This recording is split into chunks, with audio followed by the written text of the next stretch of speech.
This is vouchers.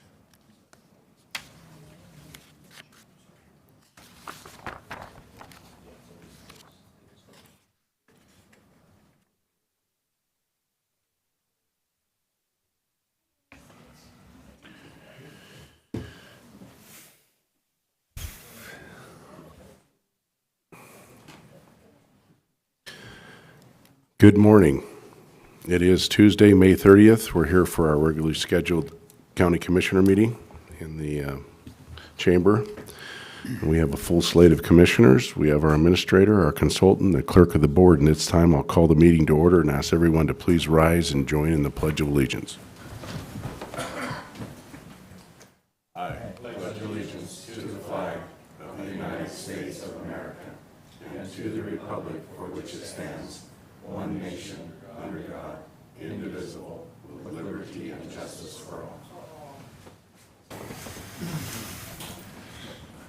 Okay, with that, first item is the approval of the May 9th and May 16th County Commissioner meeting minutes. Is there any additions, corrections, or revisions? No. Okay. With that, we'll move down to the vouchers. I believe we have two today. Yes, we have two vouchers today. Move for approval of fund expenditures in a total amount of $1,566,042.09 as presented. And note that it has been reviewed and signed by two representatives of the Auditor's Office and the County Administrator. Second. There's been a motion and a second. All in favor, say aye. Aye. Aye. Aye. Move for approval of salary clearing payroll and emergency management payroll in a total amount of $1,175,981.26 as presented. And note that it has been reviewed and signed by two representatives of the Auditor's Office. Second. There's been a motion and a second. All in favor, say aye. Aye. Aye. Aye. Moves us down to the approval of the consent agenda. There are 8 items on the consent agenda. Move for approval of consent agenda items 1 through 8 as presented. Second. There's been a motion and a second for the 8 items on the consent agenda with no discussion. All in favor, say aye. Aye. Aye. Aye. Moves us down to public comment. Is there anybody on the phone or anybody in the audience for public comment? No calls so far. Calls? Nobody's coming to the mic. Moves us down to regular business. Lake Clotis recharge project. And I believe this is regular business. I don't have a presenter.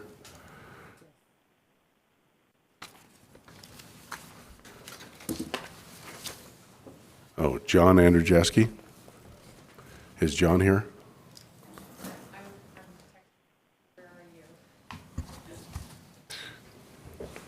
Well, seeing that John is not here at the present time, we will move down and we'll come back to John, but we'll go ahead and move into the Commissioner Administrator updates. Mr. Gonzalez, or excuse me, our consultant, Mr. Davidson, you got anything today?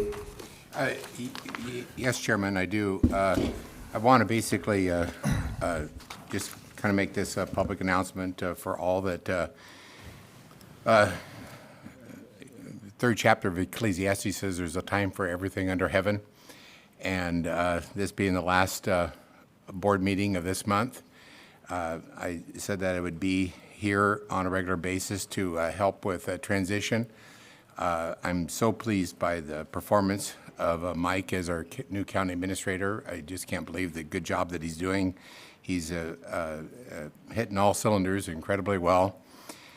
And so while there are some projects that I would like to tie up, I think you'll be seeing a lot less of me, and after the first of the month, it'll be on a volunteer basis. I won't even hit the budget anymore. There's a couple of issues like the EMS issue and a couple others that the Historical Funds Preservation like to see through for Mike and be there for Mike in the future. But as far as being up here at this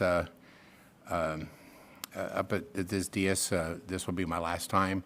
I sure appreciate the support that I've gotten from the commissioners, and like I said, I'm really, really happy with Mike's performance so far. It's not like I make jokes all the time that I'm going to go back to watching Gunsmoke reruns all the time, and nothing could be further from the truth. Becoming very involved with Kiwanis. I'm new incoming in a year's time, lieutenant governor for the region. So I'm going to Kiwanis International this month in Minneapolis. The Holstein Convention is coming up, and as you know, I'm very involved with my Holstein cow friends from my youth, growing up at a dairy farm. And I'm actually traveling to New Zealand to work on a dairy farm in a couple months, and so I look forward to that. So I'm going to be very, very busy. And then, of course, I got my boat projects that I like to do, restoring boats. But if I can use that boat analogy, if you stay along a boat too long, don't serve any useful purpose, you're called a barnacle. And I don't want to be a barnacle here. I want to, I think Mike's doing a good job, and it's time for me to kind of step back and let him just do that. So thank you. Well, the one day I regret calling on you. I want to thank you, Mr. Davidson, for everything you've done for the county. Incredible human being. I just want to say thank you. And we will need your help, so I hope you have set aside a lot of volunteer time. From now on, you may still see me, but I'll be sitting next to George. Where's George at? You can see George here, but I'll be sitting next to George out there. So. Well, thank you for your time. I do appreciate it, and thank you for your guidance. You have an abundance of wealth and experience that is greatly appreciated. Thank you. Thank you. Okay. All right. Not what I wanted to hear, but okay, Mr. Gonzalez, hopefully you can bring a little bit of happiness. cheer, across your room. Yeah. Well, before I do that, I'm disappointed too because Dwayne's not only a tremendous professional, he's a better person than he even is as an administrator, and you know that's saying a lot for someone that's accomplished what he has. You know, he's held state office. He's an incredible wealth of knowledge and really has been a mentor to me. So you know, and I think I enjoy just being around him more than you know soaking up what he's given me. So Dwayne, I just want to say thank you, because more than a colleague, I consider him a friend now, you know, a friend for life. So thank you for all you've done for me personally, and you will sorely be missed around here because you really set the tone in the courthouse for bringing people together, and I think I've just picked up on that, and just the positive energy that he brings to the courthouse. And when you're around Dwayne, it's a good energy. So I hope I can convince you to come in and have coffee with me, and I can steal some ideas and take credit for those. So, but thank you again. You know, onto my report. Keeping busy as usual. Just drinking from a fire hose.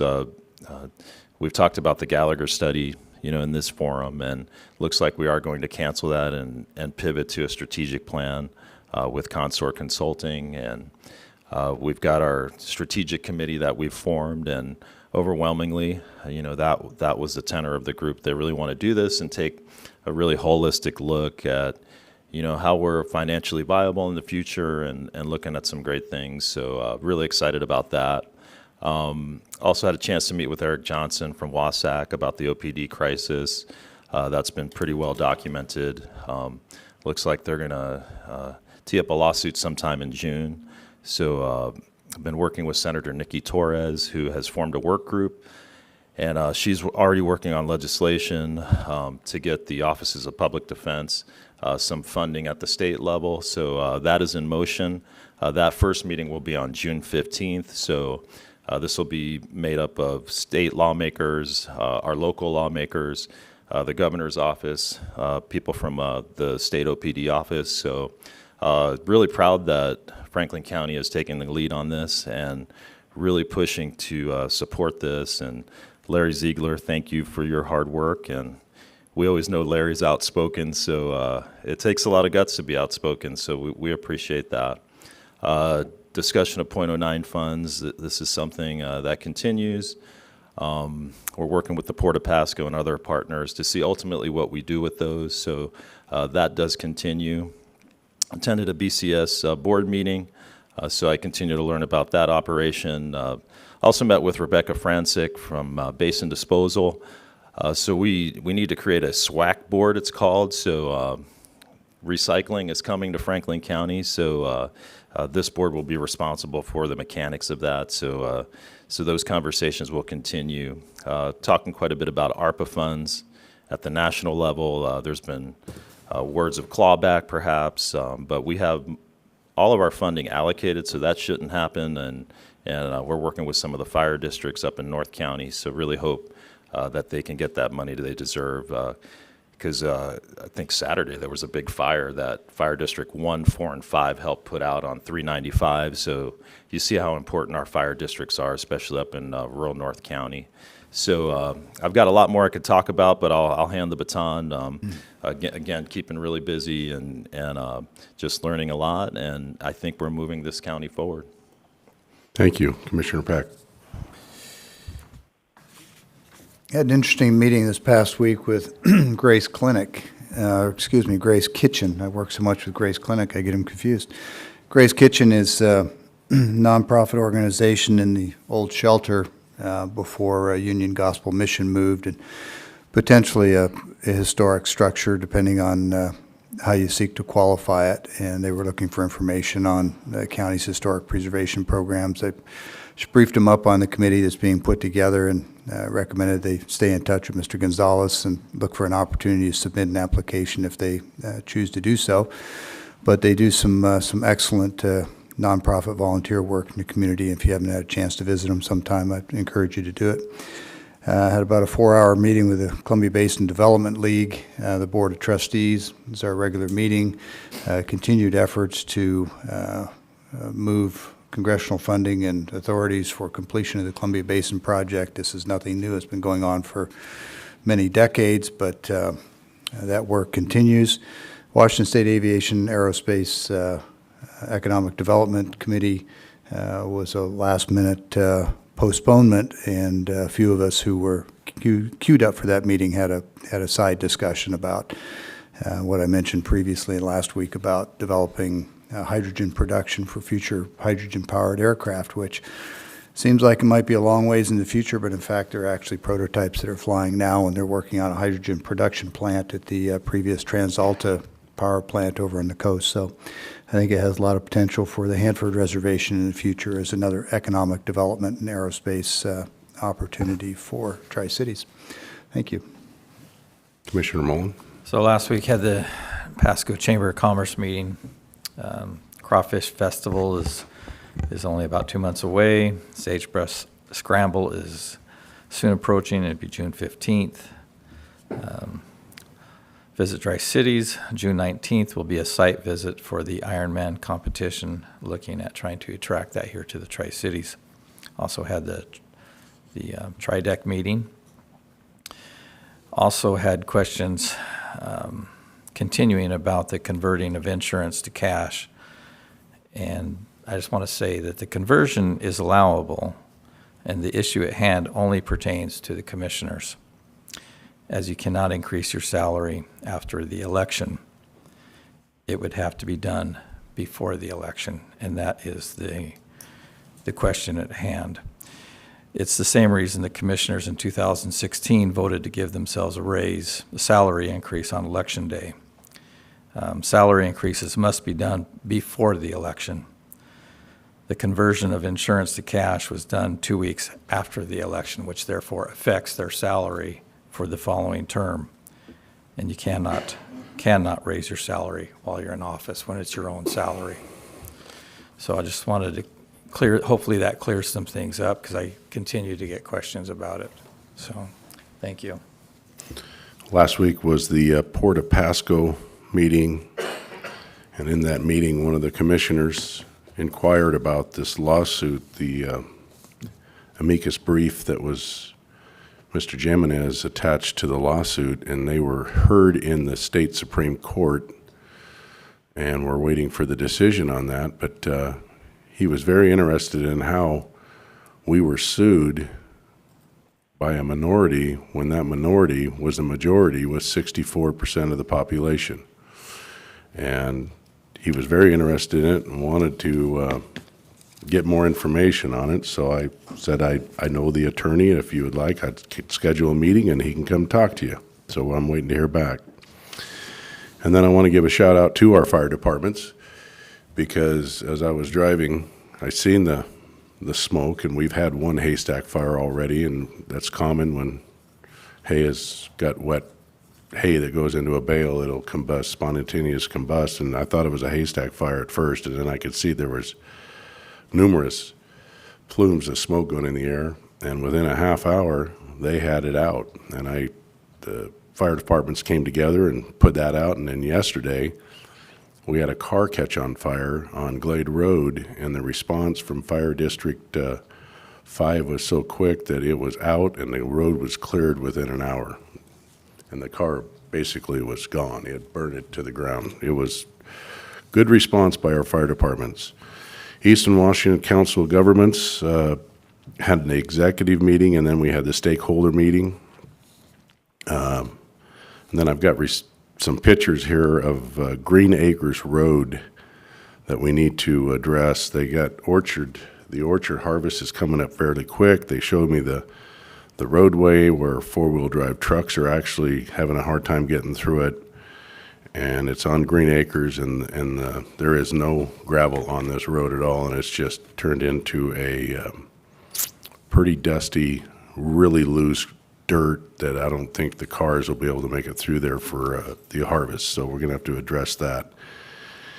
And I just want to say one more time, thanks to Dwayne for coming in and really making a difference for Franklin County. Your leadership is incredible. And you have, I think, really put Franklin County back on track to becoming the bright spot for Washington State. And I can't thank you enough for all of your help and the good times we've had together in our agenda meetings. You have made this fun again, so thank you. All right, with that, we'll move on down to elected and department head business. Is there any elected or department heads that'd like to come forward and speak? All right, seeing nobody coming forward. John does want to come forward, but he's not here. Is John Andrzejewski here?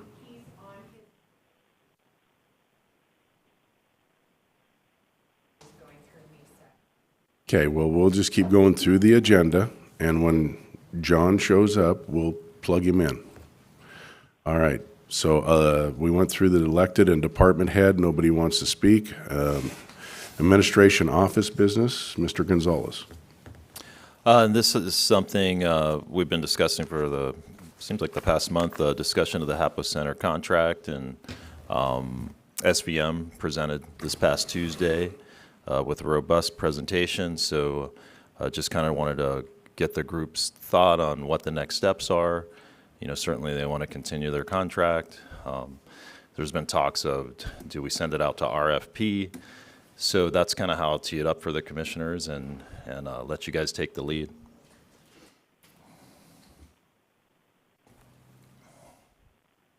Commissioners, thoughts?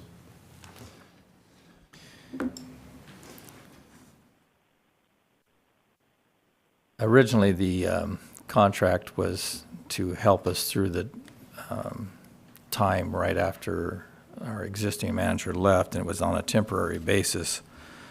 So I think that in all fairness to everyone in the community, it should be put out to RFP.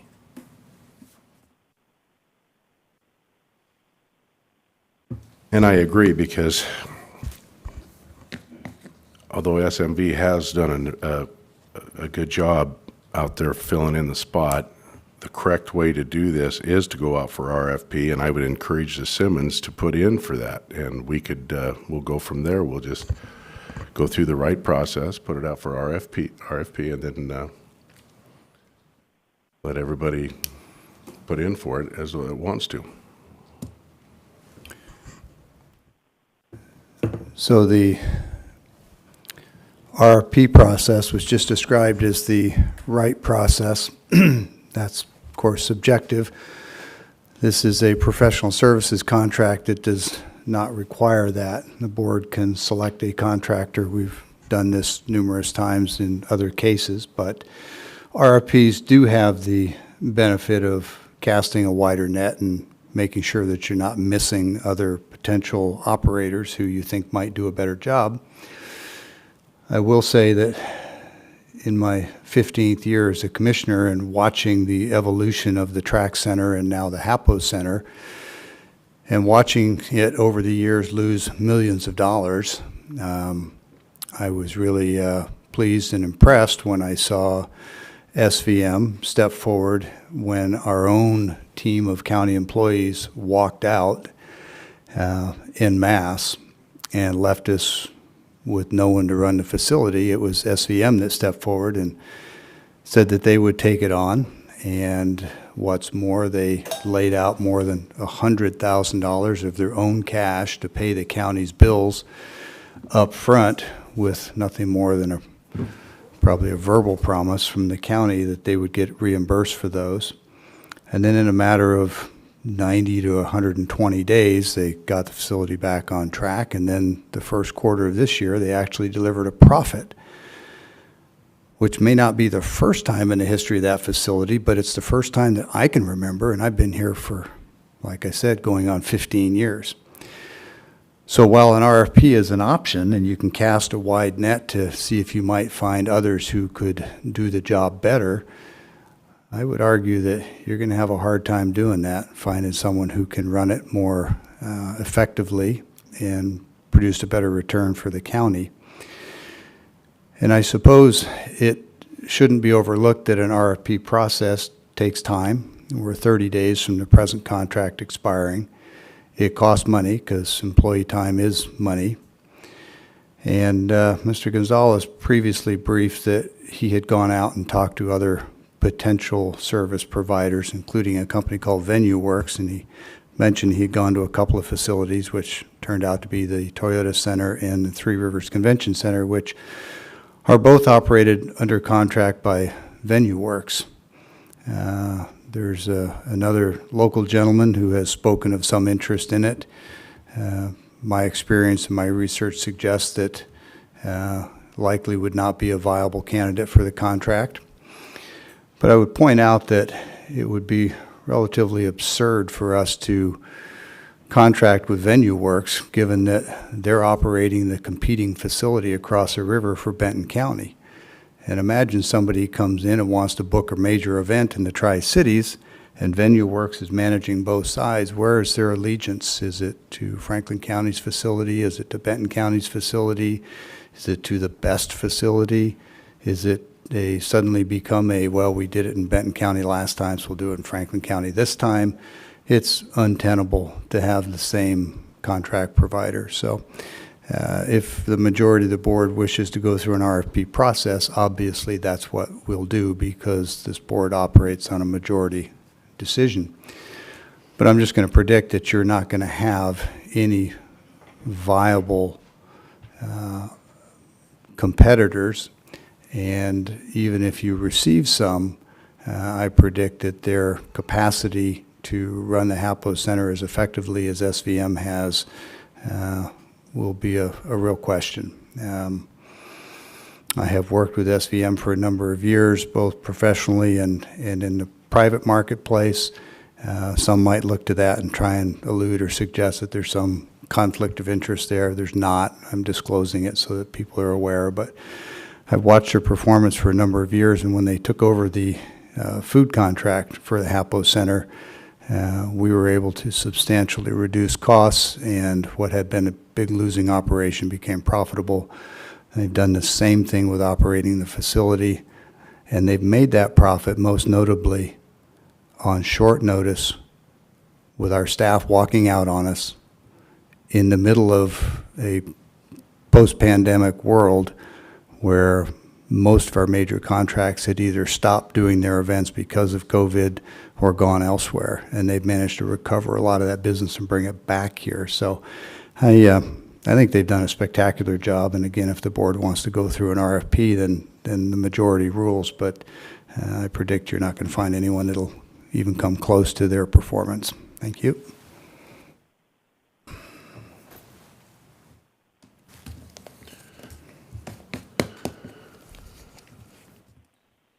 So I think you've heard that two of the board members would like to go through the RFP, which should have been done to begin with, and I think could have been done prior to hiring SMB. Am I correct in saying that, Commissioner Mullen? Yes, I believe so. I mean, I would encourage everyone to, that's interested in it, to take part of the RFP, including the Simmons. I mean, it's nothing against the job that they've done, or, Exactly. but just in transparency, that's the proper way it should have been done to begin with. And so.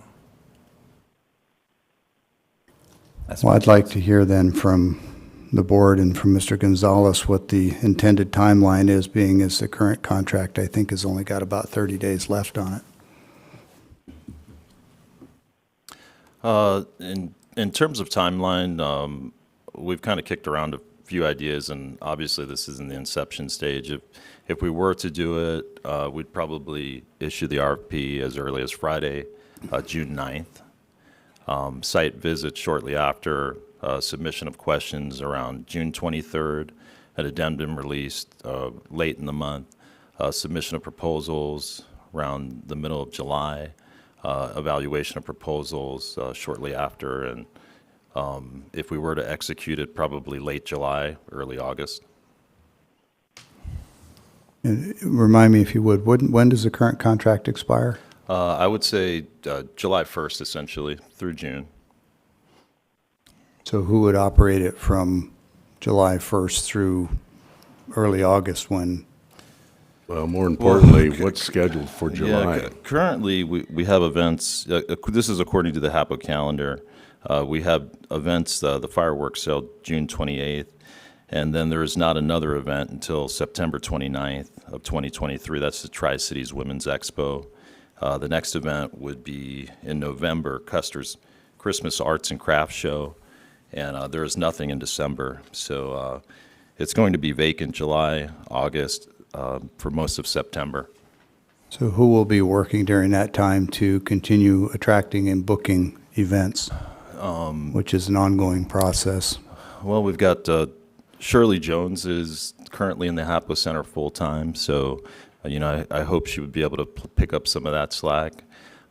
She's been working at the venue for nearly a year now, so I'm certain that she could pick up where they left off until we get an operator in there. And this is all theoretical. I mean, certainly SVM could be the one that wins the RFP if we go in that direction. Are there any hearings required for this process? Any public hearings or anything, or notices? Yeah, I would assume so. I mean, you guys are going to have to make a motion to put out the RFP, then we're going to have to go through that process, and I would hope it would be a transparent process. No, I was asking about public notices, advertising, public hearings. Is any of that required for an RFP? I don't know, Dwayne, what would be that process for the RFP? Yeah, we would have to basically run the RFP schedule before we issue it through the PA to make sure that we're hitting all the, but I think we have the time to do that. So if they understand it's high priority, and I think that we can convince them of that.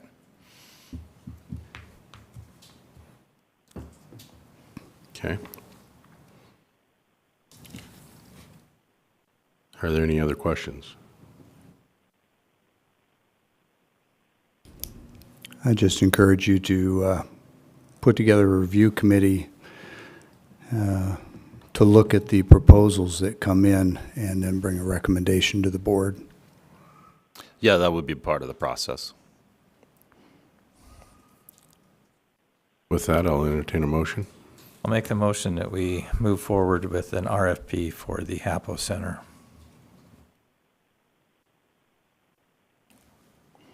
I'll second for discussion. There's been a motion and a second for RFP for the HAPO Center with discussion. Commissioner Peck. So it's clear that there's a majority of the board that wishes to go for the RFP, and that's fine. I've already explained the reasons why I think it's an unnecessary delay and cost, so I don't need to add anything further. I just seconded so that we could actually move this process along. All right, there's been a motion and a second for the HAPO Center to go out for RFP as early as this Friday. All in favor, say aye. Aye. Aye. All opposed? I vote nay on the basis of the reasons I've already stated. Thanks. All right. That moves us down to anything else in the administration office business? No, sir, other than, and I do want to make note of this, is I did run the RFP by the Strategic Growth Committee, made up of elected officials and our department heads. Each one said we should go out to RFP. Also ran it by senior management, and our directors meeting all thought it should go out to RFP. So I did want to make note of that. All have tremendous respect for SVM and CG Public House, so I don't think that's the issue. The issue is from a transparency piece, and I think the way it rolled out in October, I think it raised some eyebrows in that sense. So I just think for the public's sake, and I've been on record to say I think CG Public House and SVM has done a good job, but I think what I'm hearing from the public, what I'm hearing from our staff, is that we should put it out to RFP. All right. And I'll just close with this thought, Mr. Chairman, and that is that while not all the discussions have been public, I'll just offer that my own personal view is, given the manner in which SVM has stepped up and basically saved the county's bacon, and the way that they've been treated by some of our staff over the last couple of months, I won't be surprised if they don't apply. I certainly hope they do. Well, thank you, Commissioner Peck. With that, we'll move down to public comment. Is there any public oh, I see Mr. Andrzejewski has walked into the room. Mr. Andrzejewski, we have saved this spot for you. Please come forward. Sorry I'm late, guys. Come on in and introduce yourself. Sit down there, and there's a mic there. Make sure the mic's on, please. There's a little button right here. It should be green. Hello, There you my go. name's John Andrzejewski. I'm a third-generation Franklin County farmer, and I look forward to presenting my Calotes Lake project to you guys today. Honestly, if I could access Google Slides, I put something a little better together for you guys. Okay. This was kind of a rough draft for you guys, just to kind of get the idea of what we're trying to do out there. And I couldn't download that on my computer. It just, page one was all I got. Good. Then I'll surprise you. Maybe.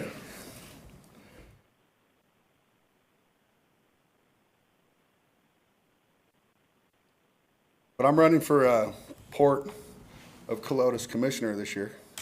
So hopefully I'll be able to work with you guys in the future. How many people are running for that position? I think it's just me and Billy. Okay. So.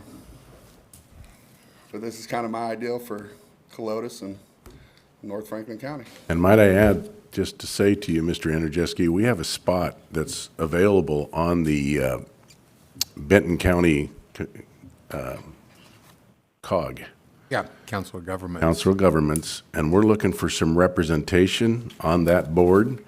And it has funds that it distributes for economic growth.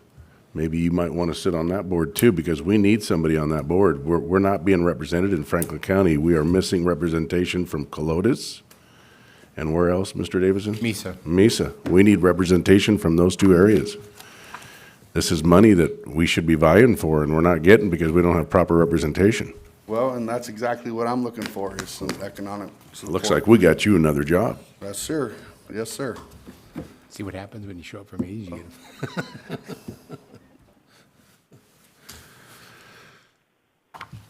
I think you'd fit right in with that group. I think I could. Two-step verification here, guys. I gotta access Gmail.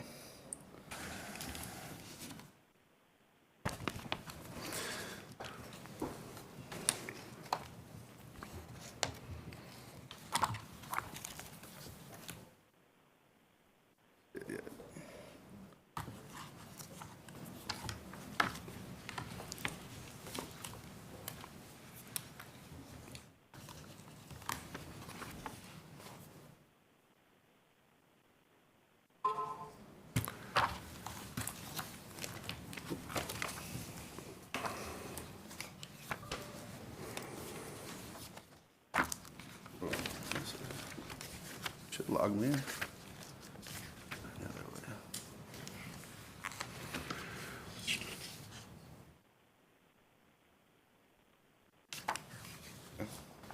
Could be A hitting, little lame on a computer, guys. well, and you with know? the size of them fingers, you're probably hitting 2 keys at one time. Please, guys, I'm sorry.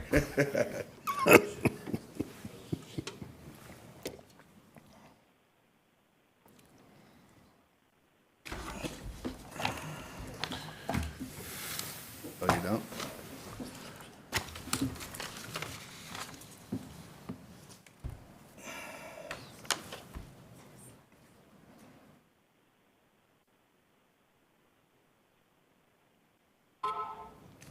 Crying out loud, Google wants a bunch.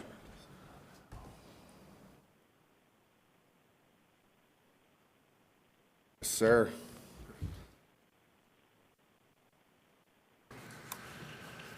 You've successfully logged on I've logged in in. public. Now you better monitor your credit card. No doubt, no doubt. All right, guys, well, here goes. So, North Franklin County for long has been hung out to dry with no economic opportunity like we just discussed, right? So, here goes. We want to finalize our 100% green siphon plan from the Franklin County Conservation District. Now, that plan has been around for a dozen years, probably, that you guys could have acted on and brought water to Colotus and the lake. They have drilled the well 700 feet deep and got money from the government to do so. Washtuckna has deepened their well 1,400 feet. And now I'm looking at throwing $1 million down a hole and taking everybody's water. So I don't want to be that guy. And I think this is a better solution for everybody. We So, want to have your. John, so you're thinking about drilling a well yourself for That's your, right. for your farm? Are your circles running dry right now? They're short in the fall, so I can't put in spuds and stuff in my ground. You know, Okay. my wells are only 65 and 55 feet. And I pump almost 500 million gallons of water every year. I pump the lake dry every year, And just tell the people how many acres you're farming. like 700 acres. Yes. A very good. It's not just one circle. No, it's just not one pivot out there. It's a decent sized farm. Yes. And my neighbor pumps 200 acres, and my other neighbor pumps down the canyon, Blowerts, they're pumping 200 acres as well, and then, of course, And their all the way wells? up Hooper, and Their wells are about the same depth? they're, yeah, at the same depths, or maybe a little deeper. Okay. So, Mr. Andrzejewski, did you say 1,000 feet? Yeah, So- Washtuckna drilled down one 1,400 feet here. So this you'd last be year. in, down below the Grand Round Aquifer into the third layer, actually, Yeah, it would be, which is warm and saline. right. Yeah, Right. okay, all right, thanks. And then we potentially can lose the water that I got. I have an underground river that runs under my farm, and it's steady every year. And you'll be able to see the proof, positive. So me and the Harders have come to an agreement to allow for the main line and everything to be put in on their land, and they own all the ground basically from Washtuckna to Colotus, and clear from Hooper actually where it will begin. But we want to put in a dual pipe system to siphon the water out of the river instead of what the Franklin County District called for was a pump station, like a 5,000 horsepower pumping station to pump the water down the canyon. And Washtuckna does not want running water coming down through their city. So we thought of a solution to just pipe it past them, or pipe it through them, you know, so that they don't get flooded out or whatever their concerns are, right? And so, let's go to the next slide. That would be our existing pump station that Harder has down there at the Hooper Flats. And there's an alternative site there that has power and everything already there. And so that's where we would put the end of the siphon in. By having a dual pipe system, we can generate power dropping the water down from Washtuckna down into the canyon. There's about a 200-foot drop, or 300 foot if we go over the top of the cliff. And we'd be able to generate green power. And Avista says we could do probably about a 200 kilowatt program that would basically generate free power for the entire city there. And then once the lake gets full, we can generate power in Devil's Canyon, dumping the water back above the dam again, and generate power for Clotus. A completely green, free energy for everybody. We could be an example for the nation on this deal. And this is basically what we're trying to do. This is from the Department of Energy's website right here, and then the one on the right would be the system that would be put at the Nunamaker Road site, and then the left one would be the one that dumps above the canyon, or above the dam. Only we have the Palouse River feeding the upper reservoir on the left one. So we need to decide the route, basically, is what it comes down to. So I'm asking for you guys to negotiate with Washtuckna the path through their city, and Blowerts, because those are basically the only two landowners that stand in our way. And they didn't want to work with me in the running water before, so I'm asking you guys to make a phone call to them. Otherwise, we go up over the top of the canyon and avoid Washtuckna completely, and we don't even need them, and stay completely on Franklin County ground. And so this is the old abandoned railway that Harder owns, right here. Those are the circles that we started from. And it goes right down the Hooper Flat. Now there's already a ditch dug almost all the way right through here. You can see the water comes down off the top of the canyon, and it runs right down the railroad track, right over on the left side of Blowert's farm right there.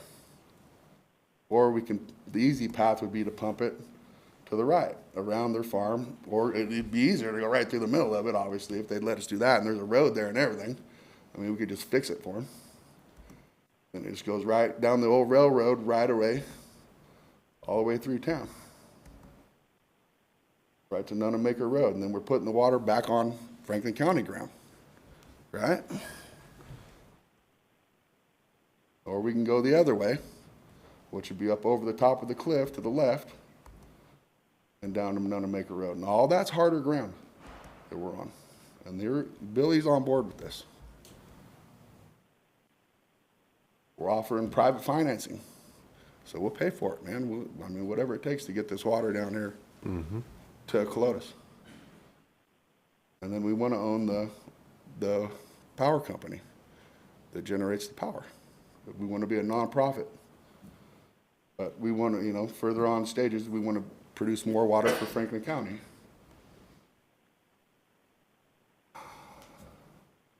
And then we sell the power, obviously, to Avista and Franklin County utilities. And so this is what we're asking of you guys. We ask that you guys immediately secure the water rights from the Department of Ecology. I mean, like right now. I mean, it's silly that we don't have them already. And then we can put the pipe in the ground. It's a simple system. I mean, it takes like 3 valves to make this thing work. And then we want reimbursed for the flooded loss of farmland and pasture land that will be lost. And then we want you guys to install the sewer in Clotus. I mean, it's far too long that we're out there drinking our poop water, guys. Washtuckna has a sewer. There's no reason we don't. But most of our residents are low-income earners. And so I'm asking you guys to pay for all of it, pay for the hookups and everything. And don't charge our residents to pay that $2,000 or $3,000 hookup. They'll pay their little fee or whatever, but they can't afford the $3,000 or $4,000 out of pocket to hook up the damn sewer. And it's silly, guys.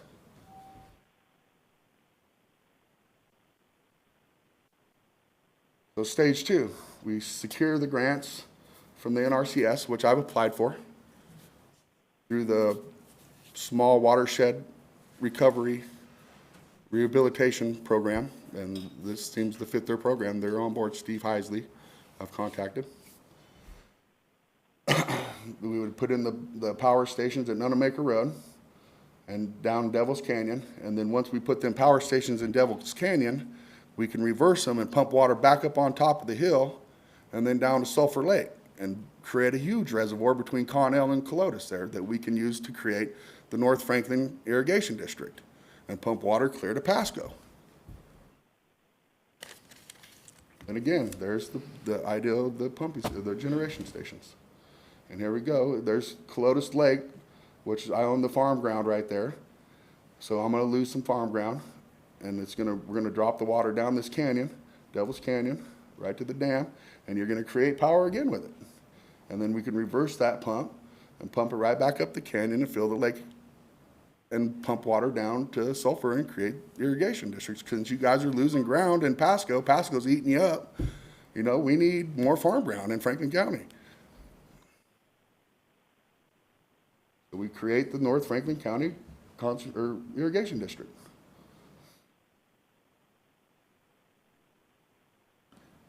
So we pump the water from Colotis down to Sulphur Lake, and we create a big reservoir in between there. And then we pump the water up on top of these big flats. We zoom out, look at all the ground, man, it's available for us. We might as well be getting it. Odessa shouldn't be the only ones getting access to water. We require the landowners to pay the fee. We engineer and construct all the ditches or whatever. We could have a pressurized system and just tie everybody into pressurized water and just put booster pumps at the pivots and do it that way. And then we put the dam in the river at Palouse to really get us some water. You know, because the original stage one, it's just a pilot program. It's just to see if it works. And it works, guys. We put in the dam there at Palouse. We get all that big flooded area, and we have a huge reservoir there. There's Lower Monumental Dam dumping all our water right to the ocean. That was last week. Here's proof. I don't know how to turn that on. So if the IT guy could help me do that. This is proof positive that when we dump water in that canyon, it's gonna bubble up at the lake. This is my property, and I put a circle on down here in the canyon. It's like a broken main line, bubbles up all the time.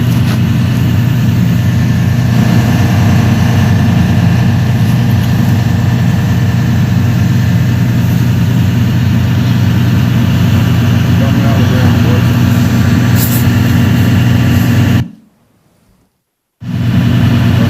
Gotta be able to start. 2 months later, that's where it was. Just from that little bit of scraping on the dirt that we did. That was like 2018.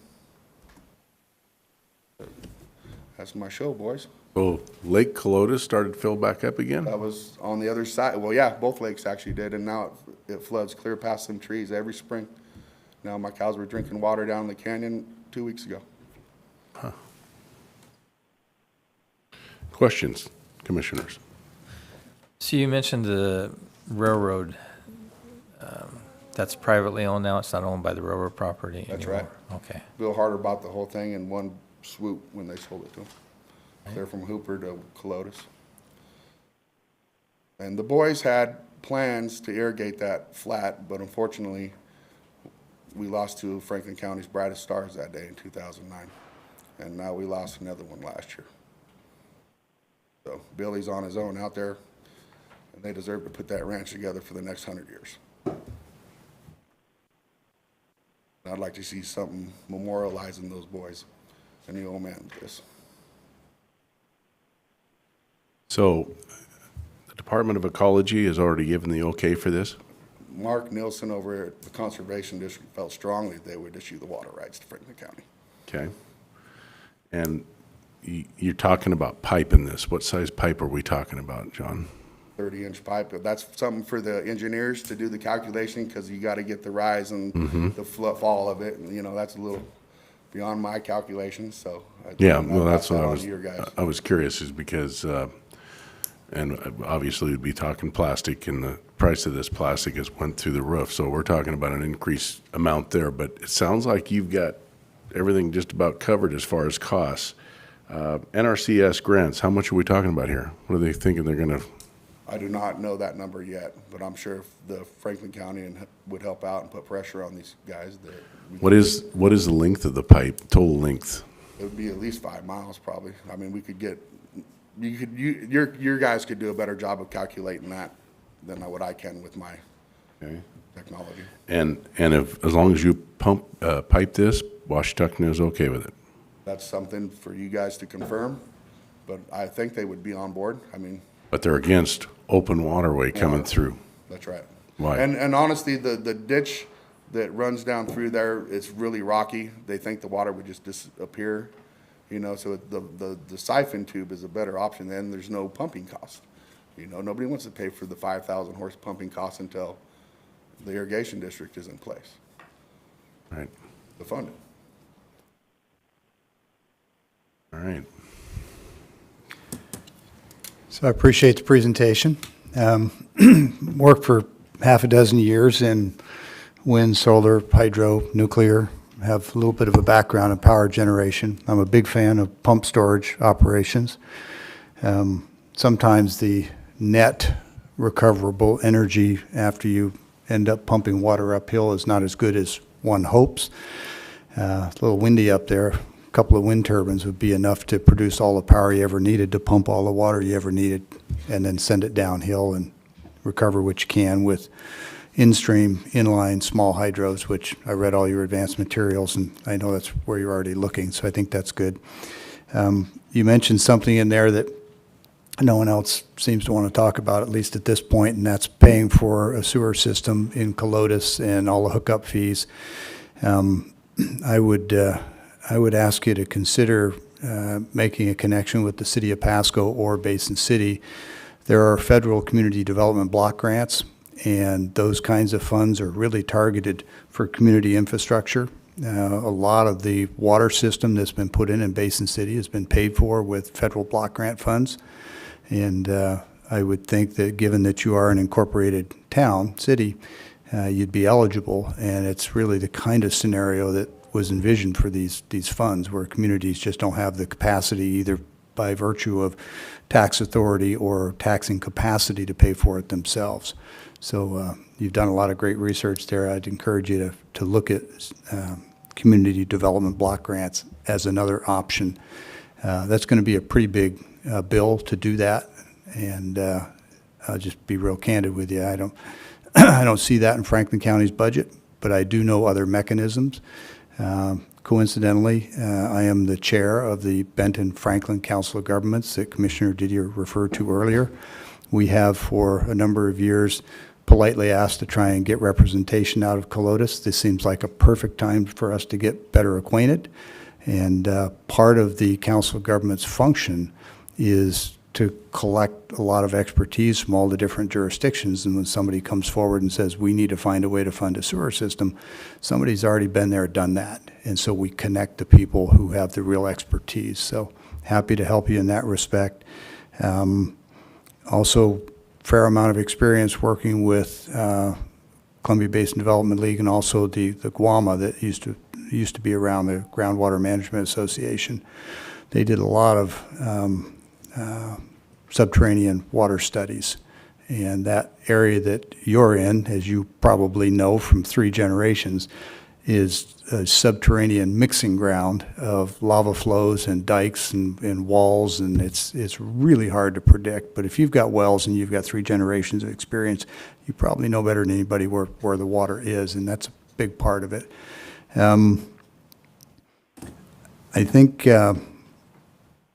I think in terms of ecology, I guess one of my, it's maybe, ecology is going to be a challenge in itself, but I do agree that the kind of project you're talking about is is kind of in their ball court. I mean, I could see them supporting it.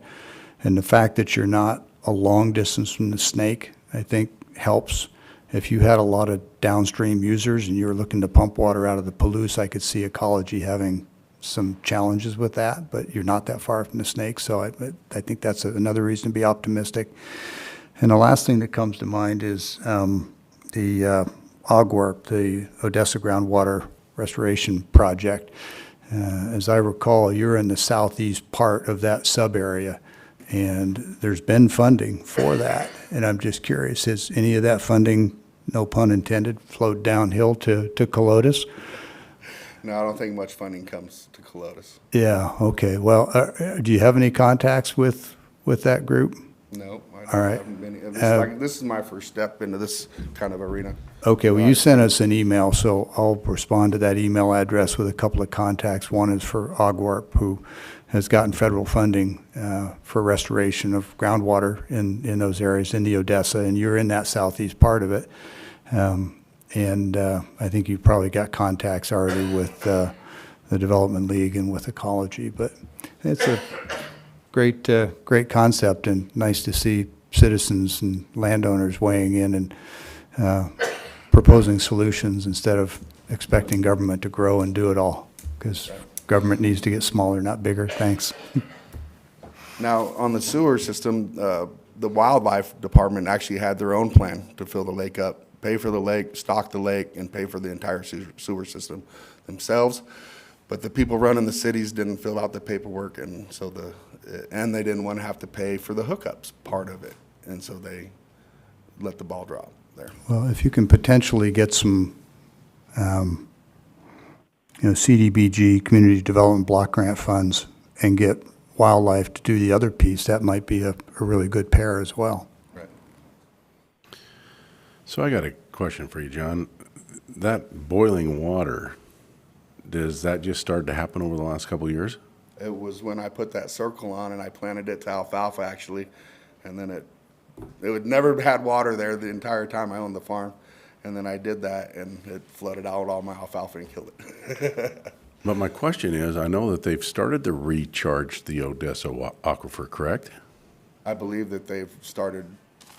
I'm wondering and I think they may have started that a couple years ago. I'm wondering if that is now starting to show at your property, because the Clotis Lake, I remember taking my daughter when she was a little girl there fishing. And why did that lake drain? Do you know? I heard it was blasting done and then it fractured the basalt and it drained, but is that? That is a story I've heard as well. Bill Harder told me that when they blasted at the dam, the water come and nobody said nothing about it. And then like 40 years later, the lake went dry. But it has reemerged over the years. It has come back and forth, so. I'm wondering if it doesn't have to do more with the Odessa aquifer and the pumping down of that. It could be that, and then I believe it's a snowfall. That year that happened, we had probably about a foot of snow that year, and I think that contributes a lot to the water coming down that canyon as well. I think you're onto something here that could really benefit Franklin County, and I'd like to see it pursued. Is administrator or consultant want to say anything on this? I've seen something like this work in North Franklin County, the Esquatzel Canal, where generating clean electricity that's then sold either to Franklin PUD or to the other outfits. So on the surface, the idea is good.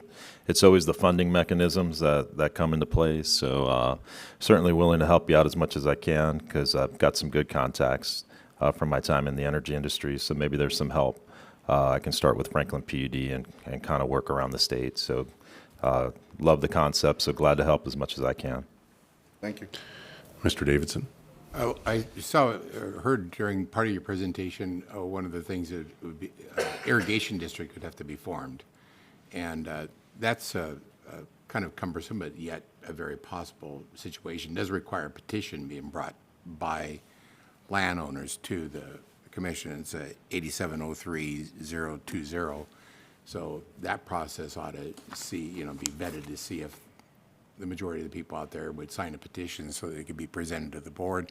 And then kind of interesting, I haven't had a chance to research it, but I recall back when I passed them, it seems like there is a there's a consolidation option of sewer districts as part of an irrigation district's operations. I know that that's happened in parts, and so this newly formed irrigation district could possibly take on some of that sewer administration also. I just looked it up just briefly, and I see that merging of irrigation and it looks like it can be done. So that might be an interesting option too, as far as administrating the new sewer district through the newly formed irrigation district. Yeah, I really believe that the irrigation district would help out everybody in the county. You know, we might as well have our own land producing the crops for our own people. If it is formed, it would be a junior district then. Yes. Of course, it wouldn't have senior water rights because it's a latecomer, but still, nevertheless, it's possible. That's correct. Yeah. And honestly, the ecology is on board with this project because we are pumping the water during the winter. You know, we're gonna run it from October until May, when nobody else is, and the flow isn't required going over the falls down through there. And on your sewer, I would say that you need to get that community together, and you need to pursue this. They need to be on board and together in this to get that sewer put in that town. Sounds like what you said is they dropped the ball. They need to get on board and they need to get this done for that city. That's right. Okay. Anything else? Just did want to mention .09 funds for infrastructure. Colotus was the only group that wasn't at the table. Connell was there, City of Pasco. We were. So, reach out to me and I can get you hooked up into that group, because it sounds like the sewer, honestly, I don't know the cost, but there's a finite amount of money, but maybe it could get started in some capacity. But we definitely need Colotus at the table for those funds. I understand. And John, we do need a representation on the Ben Franklin Council of Governments. Would really like to see you step up there and maybe encourage somebody from Mesa. Franklin County has to be represented. This is economic money that you could be utilizing. That's right. Okay. Chairman, one clarification question. Is the need of a sewer district to expand, go beyond the current city limits of Colotus? Maybe a little bit to the east there, past Moores and stuff. They could probably tie all them people in. But they are on city water as well, so they should probably be included. So they could develop that area for future expansion. So city water, how deep is that well? They have one at 650 feet and 80 feet. And then I have a wells right next to them at 200 feet in that lake bottom right there. Okay. But all my other wells are 55 and 65 feet. And I feel that I wouldn't have to deepen my wells if we can get the water from the river and put everybody at risk. It's economic development for Franklin County. This is a good idea. Thank you, John, for your presentation. Is there any other questions before John? Great job. Thank you, sir. Thanks. That's the way North County rolls right there. All righty. With that, we'll move on down to public comment. Anybody in the phone or anybody in the room for public comment?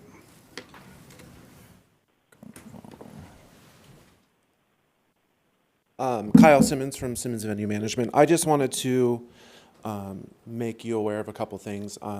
We do have 5 employees that I don't know what would happen to them after after July 1st, really. And then also, there is more events that Mike missed. We've got Appleway RV sales July 9th through 17th. We have a kickboxing event July 21st to 22nd. HAPO advisory meeting July 25th.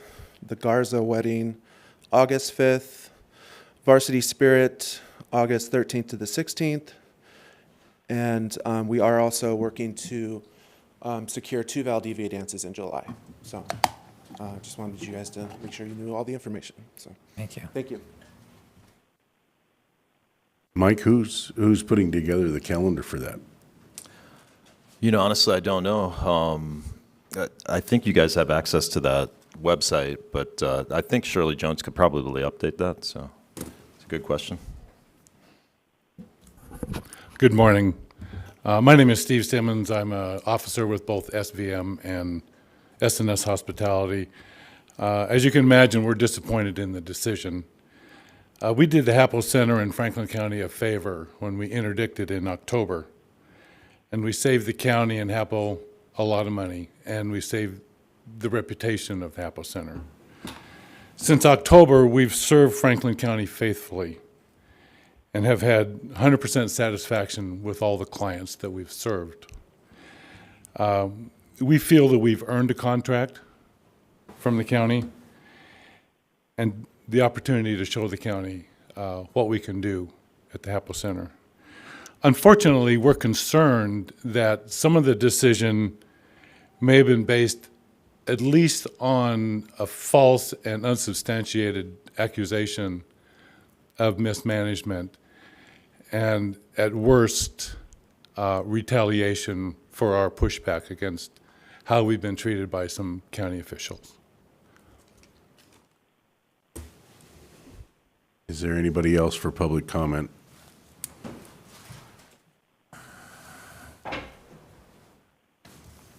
Good morning, Commissioners. We all hear good ideas that come by from time to time, and one thing that I've noticed that sometimes is the nexus between a good idea moving forward and a good idea not moving forward is somebody to be a champion for that good idea. And I think what we just heard from Mr. Andrzejewski is a fantastic idea for Franklin County. The Columbia Basin project was originally slated to be more than 1 million acres. And this area that he's talking about was originally a part of the Columbia Basin project. And I think that there's opportunity here. We have a champion. We need to empower that champion. And there's opportunity from the federal end of things all the way down to including, the City Council of Colotis, something all the way to that level and everything in between. And I think that it would bode Franklin County well if you guys would champion this project as well, empower Mr. Andrzejewski, and I can't think of any negatives of anything to do with this project. Pumping it out of the river in the wintertime when the flows are essentially flush to the sea. It's not flushing smolt. It's just the water is essentially wasted. We can get power that's very inexpensive to help pump the water up into the reservoir when we need to do the pumping, and we can use the siphon into things to recharge that lake. It brings tourism, fishing.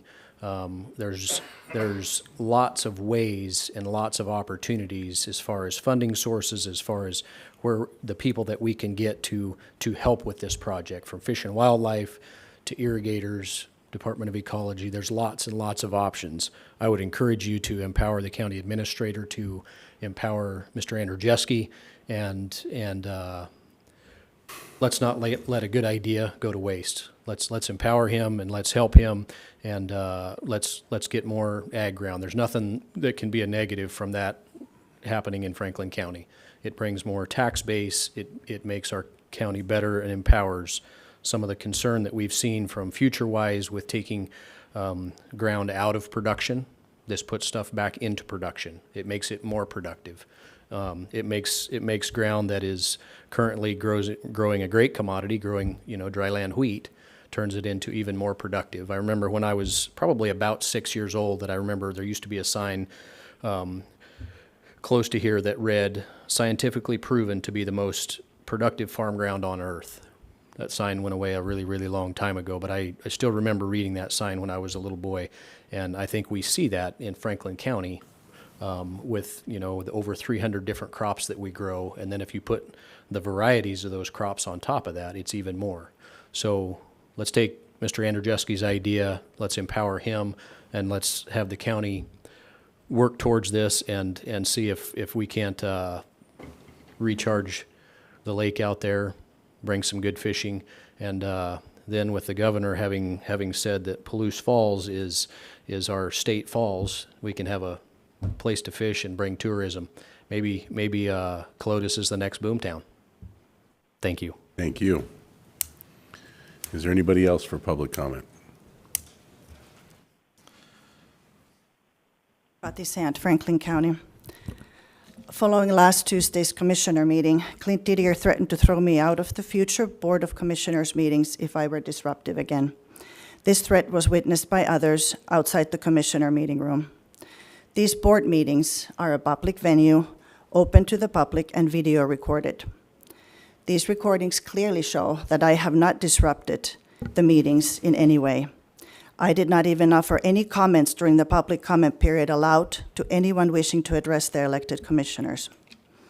As a citizen and a taxpayer, I am your employer, and if my feedback to your bullying makes you uncomfortable, you are in a wrong position as an elected official. As a citizen taxpayer, I am the boss. My name is Kati Sant, not the prosecutor's wife, not the friend of another commissioner's wife. Commissioner Mullen and Didier need to stop the juvenile and dismissive attempts when I make my remarks. It makes me think you are misogynistic, sexist, and xenophobic. I am my own person and have my own independent thoughts and ideas outside of familial relationships and friendships. You may want to know that as a citizen of Franklin County, I have First Amendment rights to free speech. You, as board members, do not enjoy complete immunity from civil litigation for your behaviors, especially those involving personal threats and infringement on citizens' constitutional rights. And I was brought up at the last week's meeting as a private citizen, which is completely not okay. So maybe before you restrict your constituents' freedom of speech, you can fix this shit show of cronyism you have created in this county. Thank you. Thank you. Is there anybody else for public comment?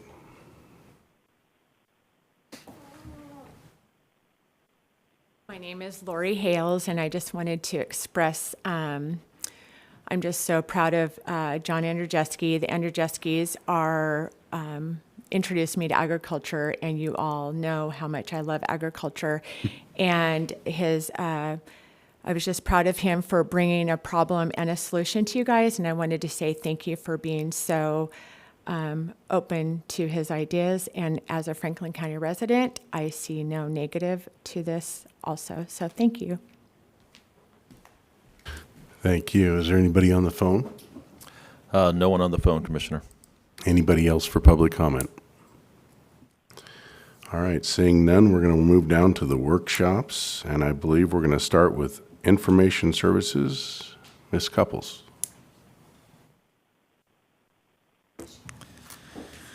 And before we get started, Mr. Gonzalez, you have put this on the agenda, and I'd like you Yes. to just sort of go why we're doing this and This is something that I'm bringing with me from the city of Pasco. So it's something that, from a transparency standpoint, it gives the opportunity for commissioners to ask questions. So it's something Commissioner Peck asked me to do and bring forward to Franklin County. So certainly doing that.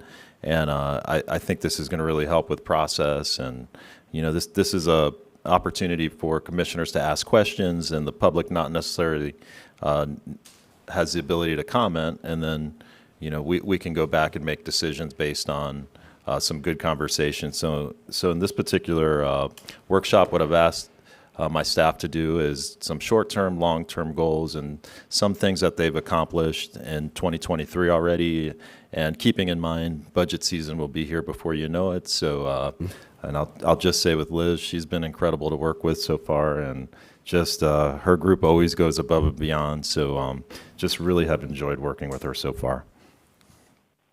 Good morning. good morning. So I put together these slides to explain and show some of the things that we've already accomplished. Uninterrupted power supplies, we upgraded in 2 locations in the server room. We put in a brand-new solution in there.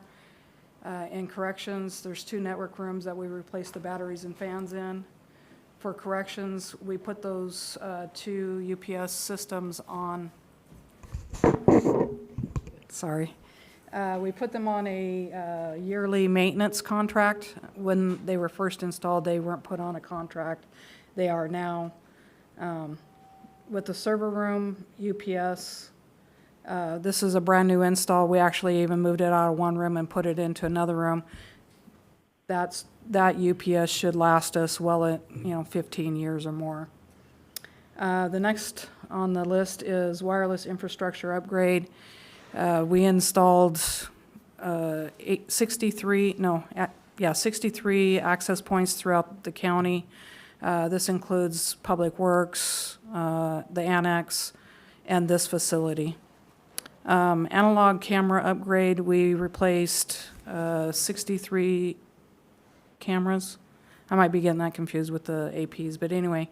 We upgraded all the analog cameras with IP cameras. We've got 360 cameras in the perimeter. I guess, and then moving on, the building access reader project, we replaced several of the readers in the public safety building, the courthouse, and off-site locations. This is all, where you're walking into the courthouse, you present your badge. Those are the readers that we replaced. Next thing on my list is Dark Trace. This is a AI solution that protects the interior of our network. That was installed and completed this month. We continue to work on multiple projects. Right now we've got user lock, MFA deployment. It's a county-wide 2 forms of authentication that it requires employees to put in that 2 forms to gain access to our network. We're about 40% complete. We're still working towards getting all departments, everybody on this 2 forms of authentication. It should be completed well before the end of the year. The next project we're working on is corrections camera upgrade. Right now we're in phase 1. Phase 1 would include the replacement of 68 cameras and an additional network video recorder, an NVR. I'm working with Commander Harmon and the vendor to finalize the quote on that. Working with HR on HR applicant tracking application. We were notified that the current vendor is not offering that solution at the end of the year, so we're looking at a new solution. Civic clerk deployment, working with Commissioner's Office, Karen and Mike, on getting an application that will assist with agenda submittals and move the process to a more automated solution. Next project, 1Password management. This is it's a application to manage all passwords, and all employees can have access to this application. We're just getting it rolled out. We're about 20% complete, but by the end of the year it should be done.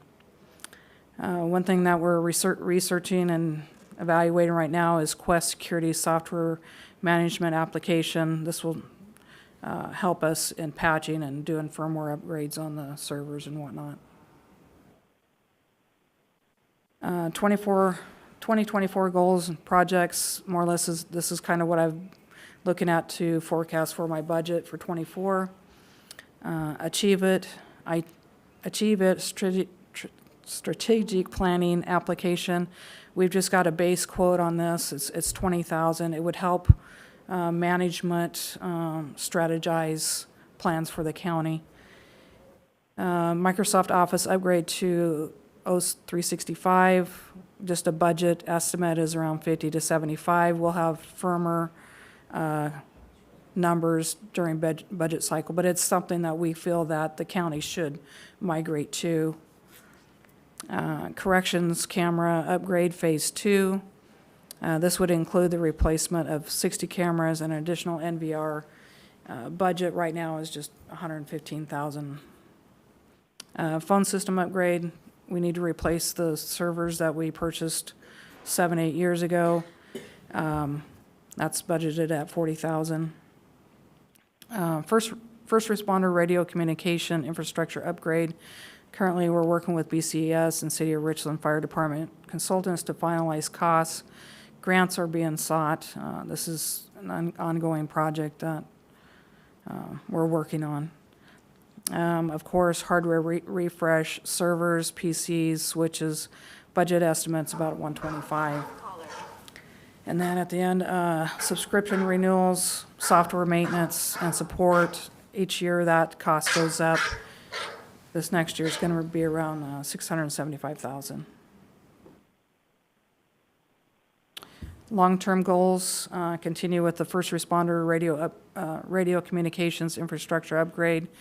It's going to take a while to upgrade the radio and the microwave system, so I'm guessing it's out at least till 2026 for completion.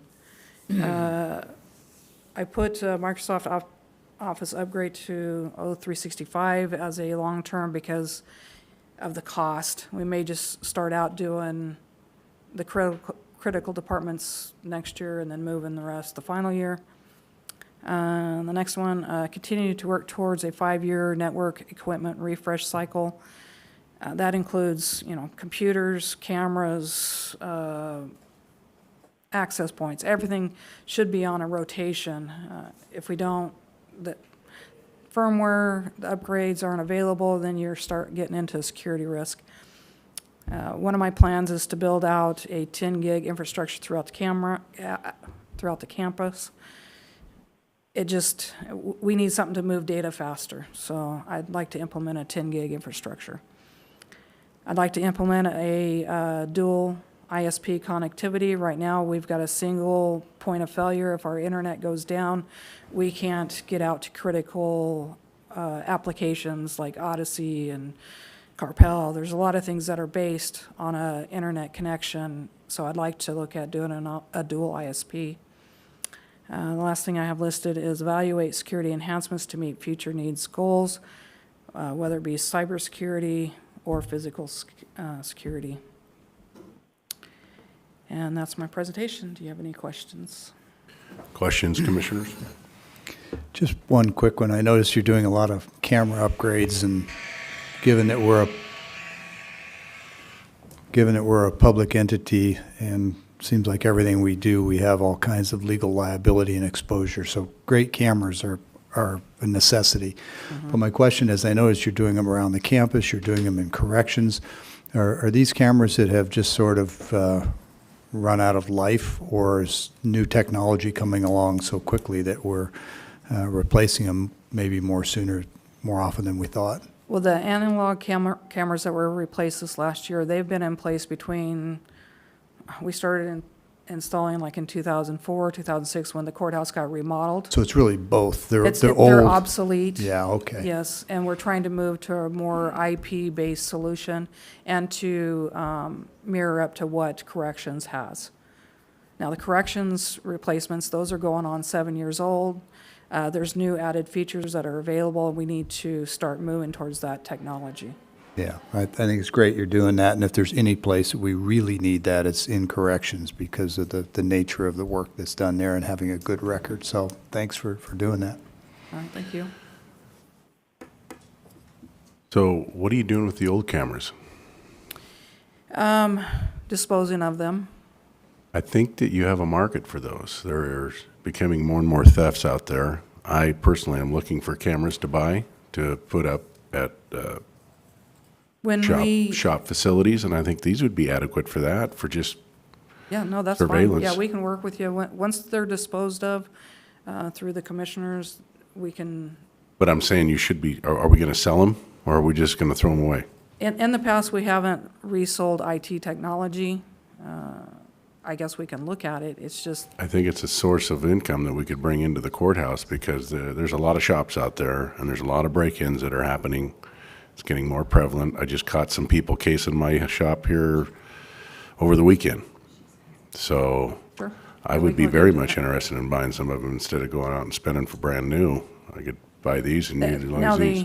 the analog cameras, there's a lot of other hardware that has to be installed along with it to make those work. Okay. IP cameras, which that's what we're upgrading in the correction facility. Those, all you'd have to have is a normal network to hook them up to. That's what we'd be So interested in. that, I think that would be more beneficial, is to resell maybe an IP camera. Absolutely. Just be a way to create some more revenue for Sure. us, is all I'm saying. Yeah. Any other questions?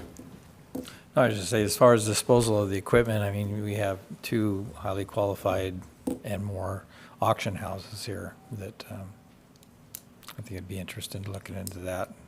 Good way to Yeah. dispose of that, and then there's no question about any favoritism or Right. the outlook of it. So I think that would be a good process.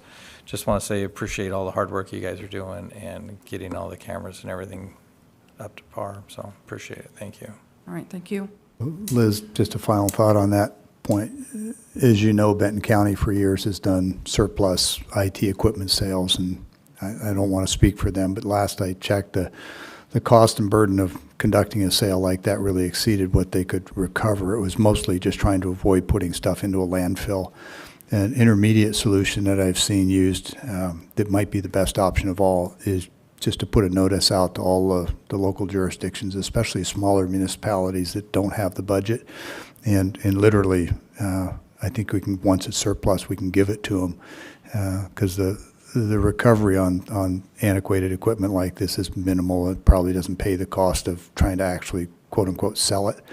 But I think especially in North County, some of the smaller communities might be very happy to have that. So just another option, another thought.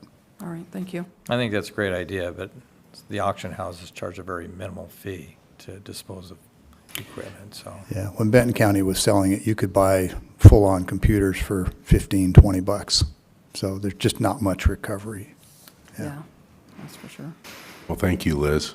Oh, Mr. Davidson. Yes, sir. I just want to publicly thank you for the expedient work that you did in establishment of a law library. I know it was a little job, but facilities and IS, both IT, both really stepped up and got that room done really fast. So now the citizens of Franklin County have are going to soon as we get the contract with Westlaw done through the law library, we'll have access. There's a security camera in there, and drop down, they've got all framed in, and it looks nice, and it's right across from OPD, which will also benefit from access to Westlaw. So it's a positive of having something right here in the courthouse, advancing technology Right, for access, sure. which really beneficial.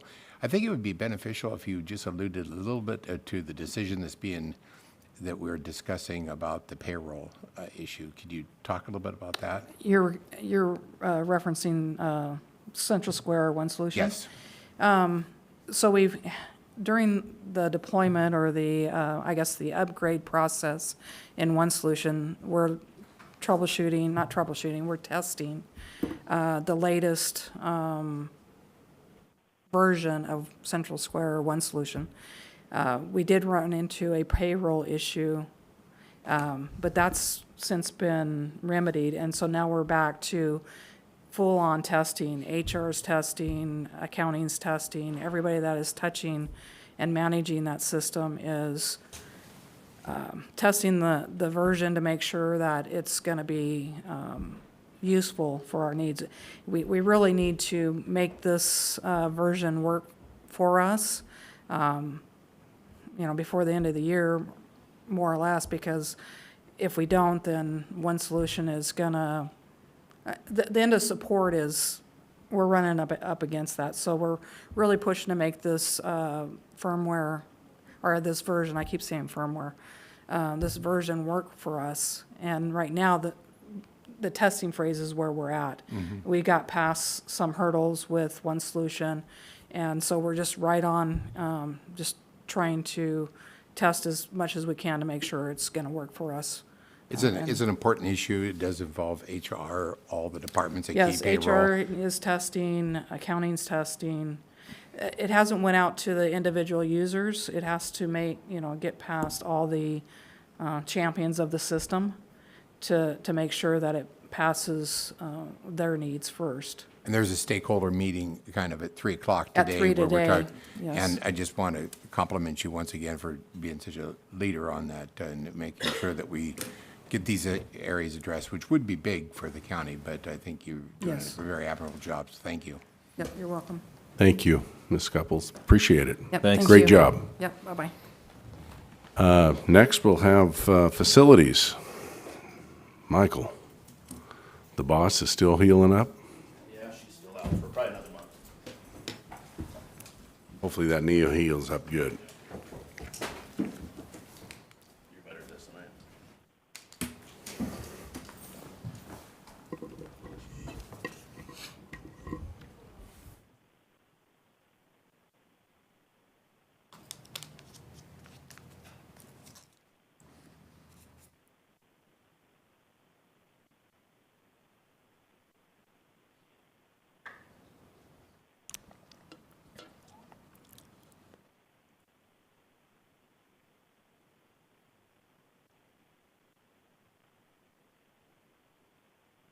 Yeah, that's fine. Okay.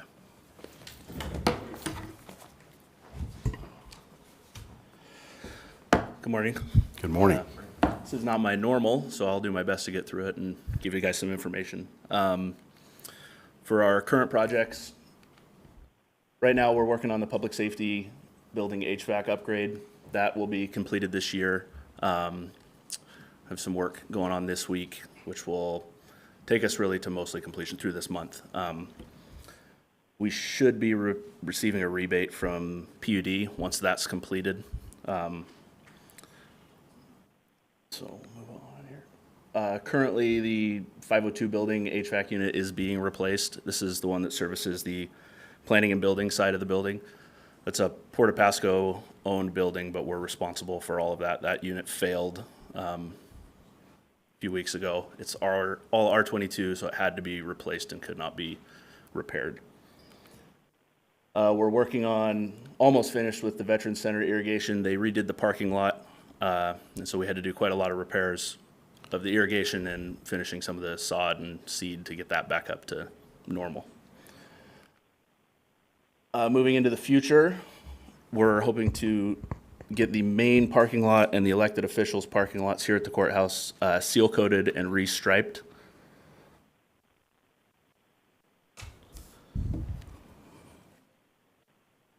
We're looking at replacing carpet in the whole courthouse. Most of the carpet here is not being made anymore, and so we're trying to find pieces and parts to mix and match from old stock, but none of it's available anymore. This is the HVAC halo light replacement. This is air filtration lighting that we had installed in the ductwork. The lights on those had a lifespan, and we're coming to the end of those, so those need to be replaced. The fire panel that serves corrections and the Justice Center is becoming obsolete. Replacement parts are no longer being manufactured. We got notice from the vendor that installed it. So some of the parts are available, but they are no longer being manufactured. And we're also looking to do a full LED upgrade for a public safety building and the courthouse. Many of the public hallways have been done. As we've needed to replace light fixtures, we've used LEDs where we could, but we're hoping to move forward with getting everything updated.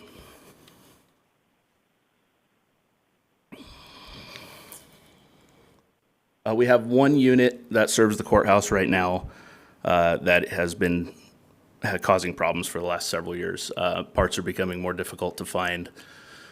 Changes in requirements for refrigerant make it more difficult to replace parts.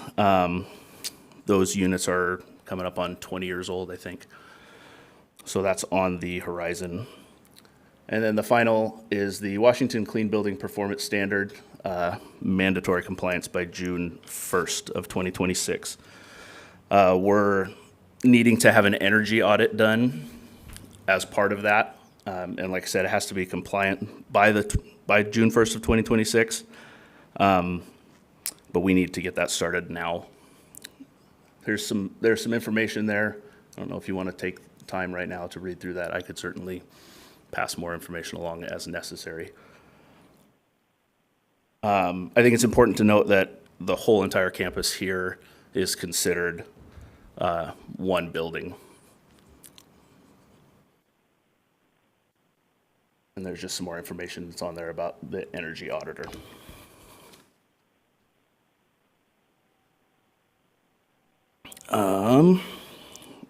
I think that was all I had on slide. Finally, so we're most likely going to be looking for a new building for facilities in the future. The port has expanded their runway kind of in our back lot there. And we're seeing more and more buildings come down around us out there at Stearman, so we're putting our feelers out and sort of trying to make sure that we have somewhere to go if that time does come. So are there any questions for you? Questions, commissioners, staff?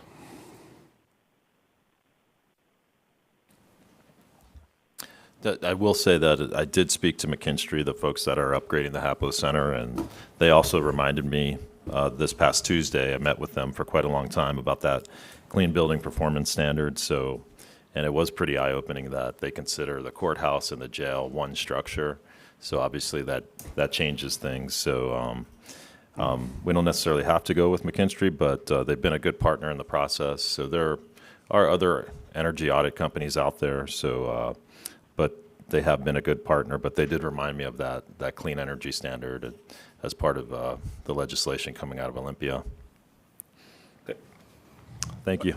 Mr. Davidson. Refresh my memory, we did put carpet in the budget, right, for this year? We did. Yes. I wonder if that would be enough in that carpet budget to allow, I know that there's certain portions of the floor, I know in the commissioner's office, and I think maybe even exists somewhat over in the assessor's office, where it could really be refloated before new carpet was put down, because I think that causes part of the carpet wear issue and stuff. Don't know, we have to analyze that budget and see if, because I would hate to carpet be put down without the floor being refloated. I agree. I don't remember specifically, but I do think that those things were looked at when we budgeted for carpet. Thank you. Thank you. And I believe Mr. Erdman's not going to be able to attend. Yeah, he is sick today, Commissioner. And speaking of, I know you mentioned the road up in North County. I did speak with Laura Stark via email, and she's going to send her chief of road maintenance up that way to get that fixed. So she thanked you for sending those pictures and alerting her, and hopefully get that fixed pretty quickly for those farmers up there. Yeah, they were just concerned because they're going to be starting harvest in the orchard, and a lot of traffic is Right. going to be heading up that road. For safety reasons, we need to get that So remedied. they should be on that. All righty, well, next we'll move down to Human Resources. Ms. Wadler? I don't want to take your expertise away. Oh, gosh. Not to brag, this is my first PowerPoint. You're welcome. I'm sure it'll be excellent.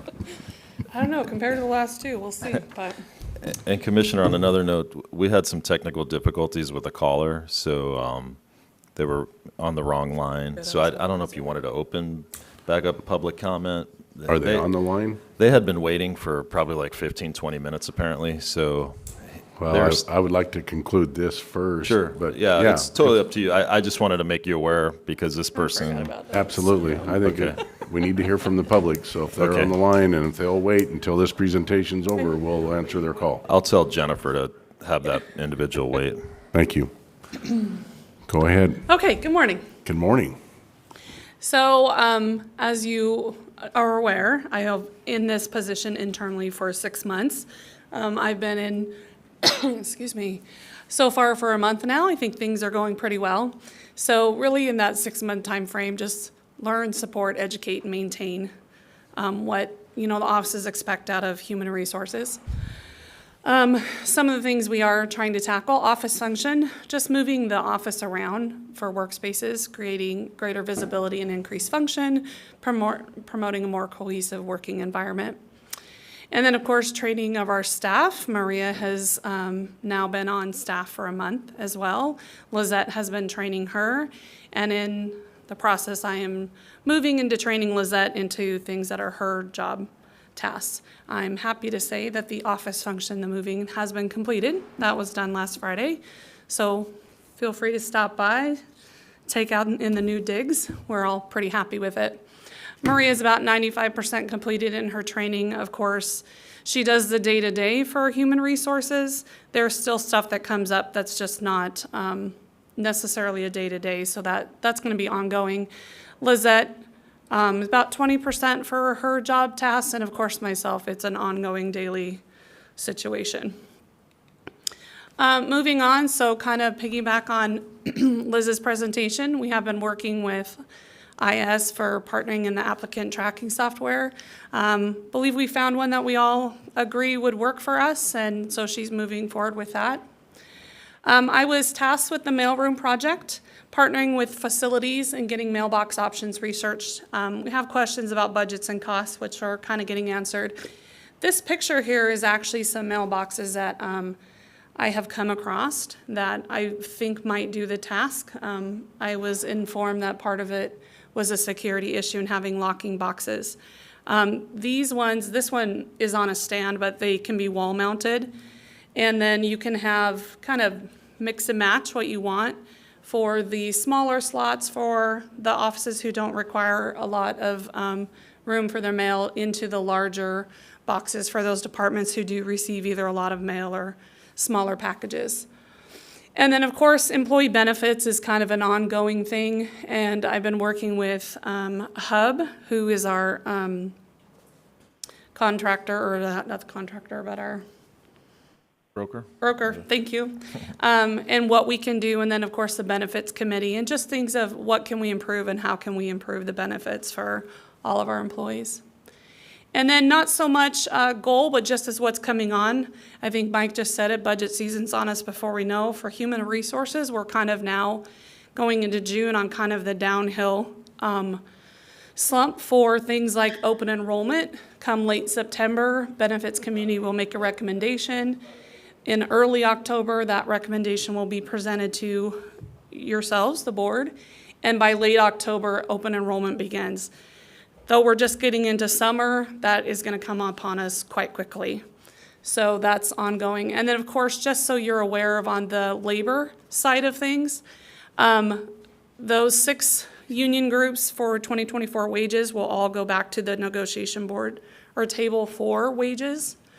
And then the 2 groups on the other side have full bargaining agreements that will be negotiated. And that is pretty much all I have. If you have any questions. Questions? How is the workforce going? I mean, is there people out there applying for jobs that we're posting, or what's been your response on that? No, it depends on the job, in all honesty. I know that the horticulture, their position, she's having a hard time filling that. Laura Stark has really been struggling with getting applicants and for their temporary for Public Works, the roads department. Of course, the PA's office and OPD. There, I don't think there's a whole lot there. You know, it's interesting what I've seen, depending on job titles. You know, how many applicants you might have. It's just what people understand. Like an office assistant, people know what that is. You know, other job description or titles or stuff that you don't necessarily know. But no, it's still kind of a struggle, I would say, for some of those main ones that have been open for quite a while. Thank you. How are we doing on civil service and an examiner?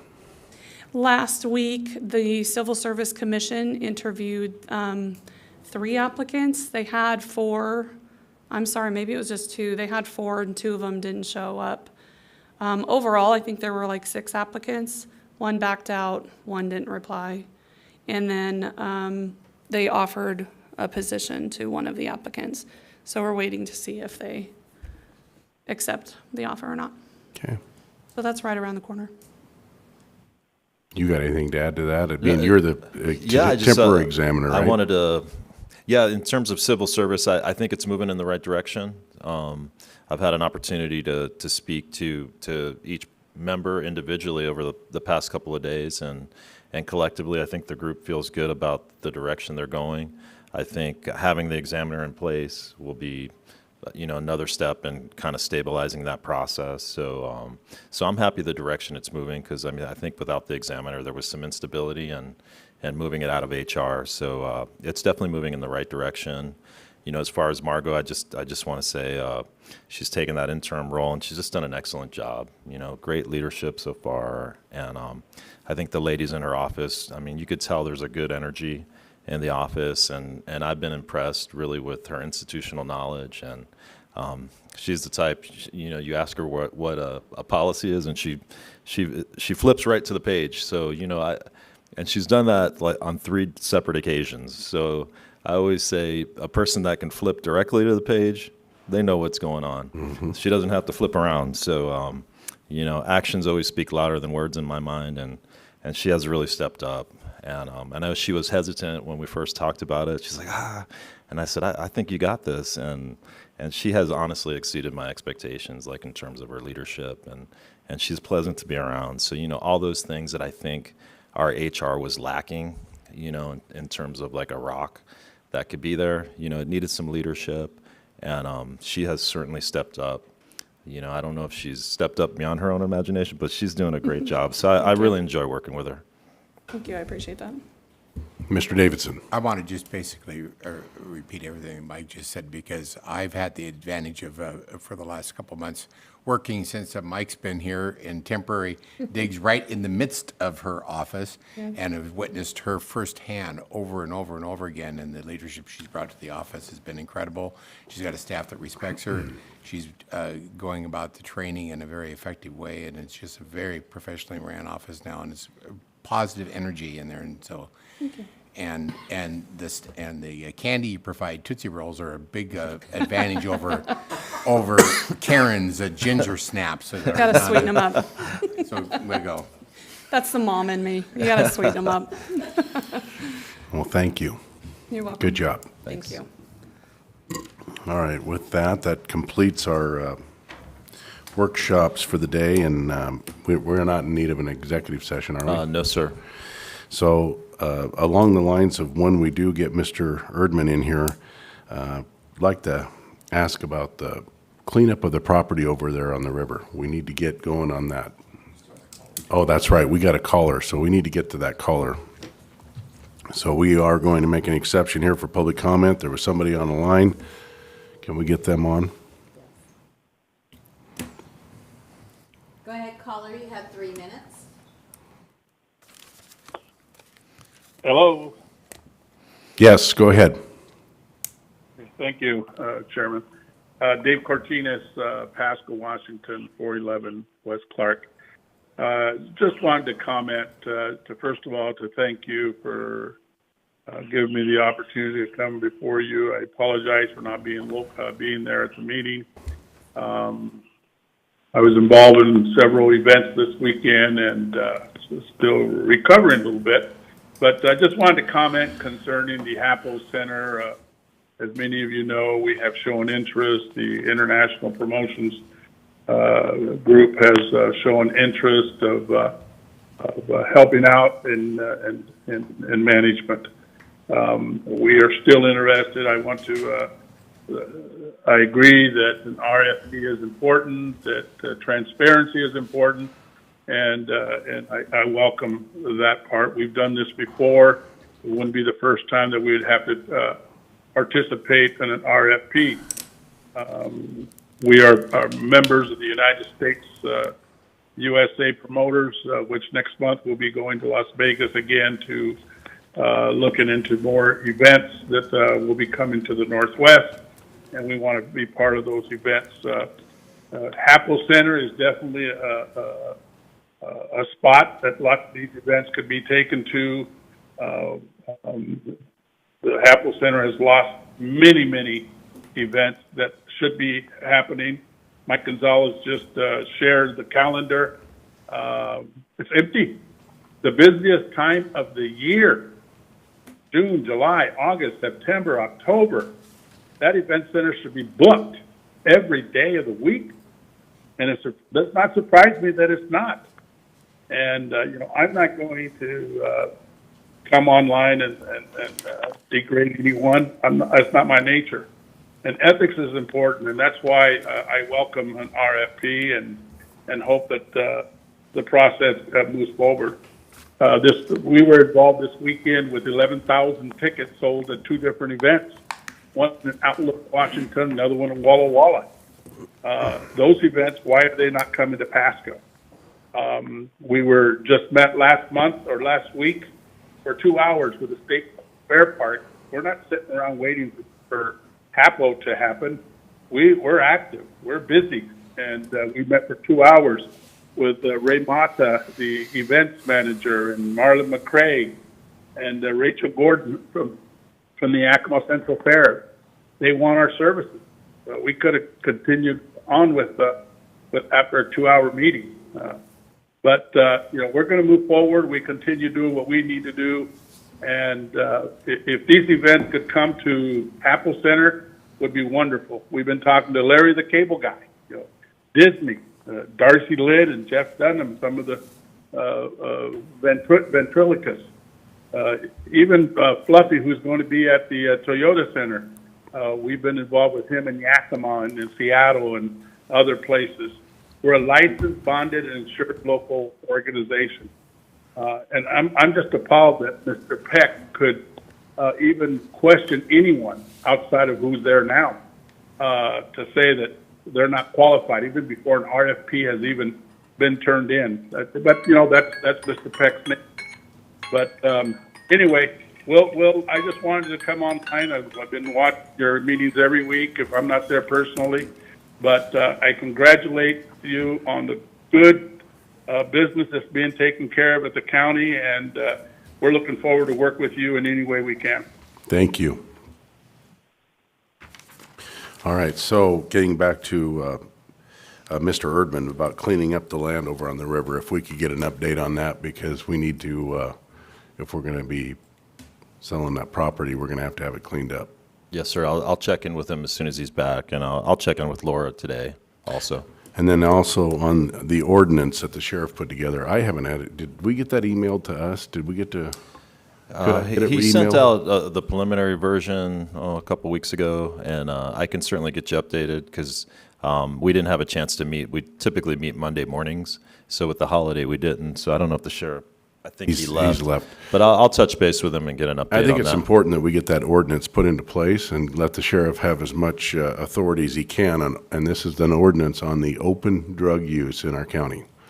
I don't want us to be a magnet for people to think they can come here. And lastly, the Columbia Basin Health Association. Commissioner Mullen, is that what you belong to? Are you part of that? No. It's a Columbia. Yours is behavioral health, right? Yes, Columbia Basin Behavioral Health. The Columbia Basin Health Association is sending out mailers about getting their COVID-19 shots. The pandemic's over. I'm wondering who's paying for all these mailers, because I've got neighbors telling me they're receiving this mailer about getting their COVID shots. And these are just recently. And I'm just curious of where are these coming from? Who's paying for them? I can definitely check into that if you give me a Health flyer, district. and I can make a few calls, see what's going on. And maybe call our own health district and Sure. see if they, because we shouldn't be advertising for COVID shots when the pandemic is over, if that's who is doing it. And that's all I have. Is there anybody else that No, has sir. That's any it. other business for the good of the county? I just want to apologize to Mrs. Sant. I try to treat everyone with respect and dignity, and if I've offended you, I apologize. So, and then also on because I've had so many people asking me about the commissioners and the cash for insurance, I think I'll just make a motion that we stop that conversion until we have a settlement decision. This was voted on while the commissioners were in office, and from what I understand it, and it's unconstitutional, and that refers back to why they increased their salary on election days, because it had to be addressed before the election was finalized. And then this motion to convert the insurance to cash was done 2 weeks later. I'm just getting a lot of feedback on it, and I think we should stop that until we have a decision and get it finalized. So your motion, again, is that My motion is to stop the cash conversion from the insurance for the commissioners, and at this time, yes. Okay, there's been a motion to stop the conversion of the health care benefits to salary for the commissioners. Mr. Chairman, the motion's out of order for numerous reasons. I'm not even going to take the time to explain it to you because I've explained it in the past. And if you want to proceed, fine, I'll just abstain from the process. But the motion is out of order. And I would respectfully suggest that everyone take a breath, let the people who actually went to law school decide what the law says and doesn't say. I've heard a number of things said in this boardroom about it's unconstitutional, or the law this and the law that. Let's let the people who make legal recommendations do their work and provide that to us.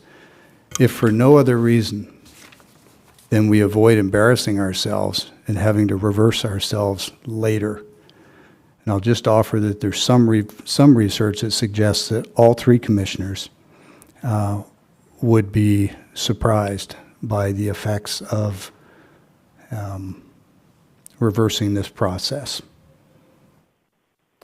But you Well, I do mean- as you will. I'm tired There's of been a hearing about- motion made, and there's been an argument Chairman, made, but there I've has got been the no floor. second yet, Mr. Peck. There has been no second. There's been a motion made. That's right, and it's appropriate under Robert's rules to point out at any time when a motion is out of order. Well, we don't follow Robert's rules. We've already discussed that, too. So I'll second the motion. Okay, there you have it. Thank you. Yeah, there you go. You could have put that in place when you were a commissioner long ago, but you didn't do it, Commissioner Peck. So We didn't have there's been a issues motion then. and a second. Discussion.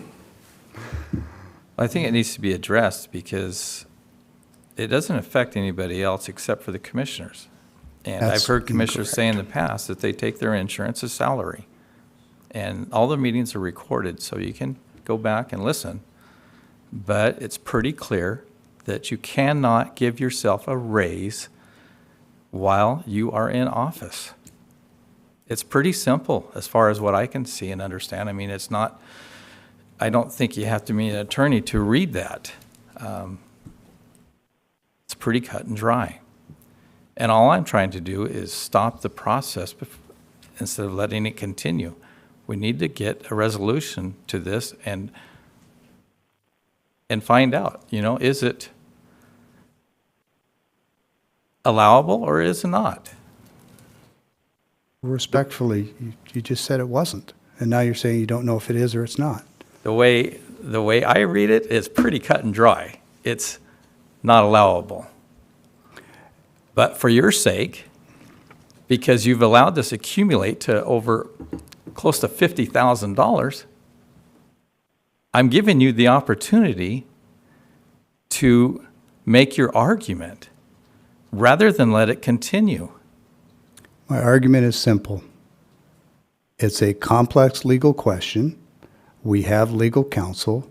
We should get the answer as to whether or not it is or is not. I will offer that there are different views, yours and attorneys I've spoken to, about whether or not benefits are in fact salary. Have you not stated in the past that you take your insurance as salary? No, I've said I take I it. think at we least- should go back and watch some I of the refer to meetings. it as a taxable fringe benefit. Salary is different than taxable fringe benefits. Salaries are based on particular jobs, the level of responsibility, the nature of the work. Benefits are not. Benefits are something that we pay equally to each human that works for the county. If they were salary, then the amounts paid would be predicated on the job. We pay salary for jobs. We pay benefits to humans who are employed by the county. And as I've explained in the past, there is great flexibility and ability to attract employees by giving them a variety of options on how they receive the benefit. The cost to the county is identical for each. Now, you have, and I'm sure you'll continue to persist in saying unequivocally that this is salary. But I will tell you that state statutes, AG opinions, other legal opinions, from what I can gather thus far, don't agree with you. Now, I'm not going to say you're right or I'm right. I'm going to say let's let the legal people do their work and tell us. And as for the motion, the board doesn't have the authority to make that change, certainly not here today. I Well, disagree. I'll just say that, unless I am mistaken, which I don't believe I am, I have heard you say that you take your insurance as salary. So is it salary or is it a benefit? It is a taxable fringe benefit. So not salary, as you said before, where you take it as salary. I mean, the whole thing just stinks. It stinks the same way that you gave yourself a raise on election day, and this resolution to pass your insurance to cash was set to be on election day, and for some reason it got postponed 2 weeks. And that's where the issue lies. It was done while you were already elected into office, and it should have been done before Election Day. Honestly, it should be done before the filing period. I mean, who gives themselves a raise on Election Day after the majority of the people have already voted? You didn't think this would come back to bite you, but obviously it is. You're certainly entitled to your opinion. I sure am. I'll And I remind think it's the you, opinion of my constituents that probably wouldn't have voted for a lot of people if they knew they were going to raise their wage on Election Day. It just stinks. so let me just remind you. You've been a commissioner for how long now? Long enough. 2, 3 years, something like that? So you've been here for 2, 3 years. You, Mr. Didier both, And we represent the people. and you and Mr. Didier both are paid more than I am for exactly the same job. We are not paid more than you are. Actually, you are. Your salary is higher than mine. Please, quiet in the back of the room, or I'll have to ask you to leave. We all make the same wage. No, we don't. I actually am the lowest paid elected official in Franklin County, and I am that way because I froze my own wages for years to ensure that this kind of nonsense didn't take place. So go check your facts. You make more than I do. I will go check He the makes facts. more than I do. And other than the fact that I don't feel like I'm getting full value for my tax dollars, I'm fine with that. So this is not about money. It's not about I cash. sat in the meeting where you gave yourself a raise on Election Day. I even asked you 2 months prior if it had to be dis- done before the And election despite or that before the end increase, of the I year. still am the lowest paid in the county. So I don't know what your point is. My It point was- is, it you was gave yourself a lawful. raise on Election Day, and you're sitting over there trying to say that you didn't. I never said that. Okay. But bottom line, You're the lowest paid person according to you. It just doesn't make any sense because they all make the same. Check it Okay, out. we and have a report back. motion and Excuse a me, Mr. Chairman, I do have the floor. No, you don't. Yeah, I You both do. have been arguing for a few minutes, and I've allowed it to go on, I'm gonna Commissioner ask- Peck. I'm going to ask Commissioner Mullen to come back next week and report to the public and to this board whether or not my statement is true that I'm the lowest paid elected official in Franklin County. I'd like to have him come back and verify that for all of us. I will verify it. Thank And I you. know Okay, when I said okay. in the meeting that you increased all three And I've only been here 15 years, all so three I guess I commissioner missed a few salary pay to the raises. same. Rick Miller was the only one that wanted to lower his salary to match yours and Mr. Cook's. Back And to record. he got voted out, and you both raised your salary to the same as Rick Miller's, even though Rick Miller did vote to lower his to match yours. Okay, so we've had robust discussion here, and I'd just like to add a few things. That meeting where they voted to raise their salaries was also moved from the original date, which was a Wednesday, to a Tuesday to be on Election Day so they could change their salaries. And that meeting wasn't given proper notification. It wasn't even a legal meeting. Second of all, the commissioners voted to put this healthcare benefits into the ability to take it as salary. What the commissioners voted into, the commissioners can take away. And when I ran for office, this was one of my pet peeves, was the fact that we were allowing people in the courthouse to use their healthcare benefits for salary. And I am totally against it.